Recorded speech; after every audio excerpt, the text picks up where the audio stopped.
Is influencer marketing about to change forever? We're here to find out. My name is Shayan Shakil. This is Tom Norton.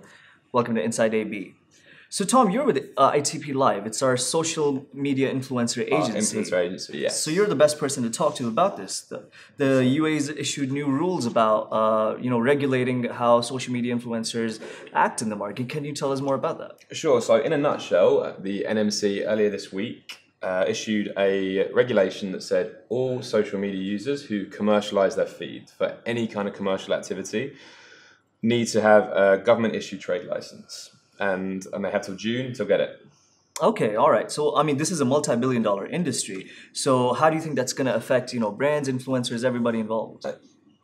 Honestly, it shouldn't affect it really at all. It's going to affect the individual people, the social media influencers, but this isn't done to prohibit influence marketing in the UAE. It's done to regulate it. It's done in the aims of full transparency, which is nothing but a good thing. It should be considered a credential that they have, in the same way that Arabian business operates print magazine or website. You need a license to do that, and it's a way to legitimize this business of influencer marketing by getting this trade license. So it shouldn't affect it at all. It's a burgeoning industry, and it will continue to be.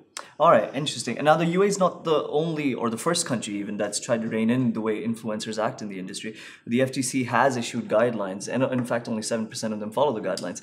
But has the UAE tried to issue any kind of similar guidelines? So the FTC is very much seen as the kind of, not governing body, but we look to the West when we for how they regulate their influencers, and it's something they are really cracking down on. They've taken some high-profile social media influencers to court over this. They want full transparency, they want full regulation, which is fair. The UAE in the last year or so has tried to do the same. Soon we'll see a ruling implemented that every single paid-for post has to be explicitly indicated. Instagram themselves are telling influencers in this region, unless you outline where your paid for posts are, then they're going to be buried in people's feeds, and they'll be less visible. It's all in the aims of making this industry a fully transparent one, which is nothing but a good thing. All right, so June, that's the dedeadline. Everybody has to get registered. It is. It's not long, but the fine is 5,000 dirhams if you don't.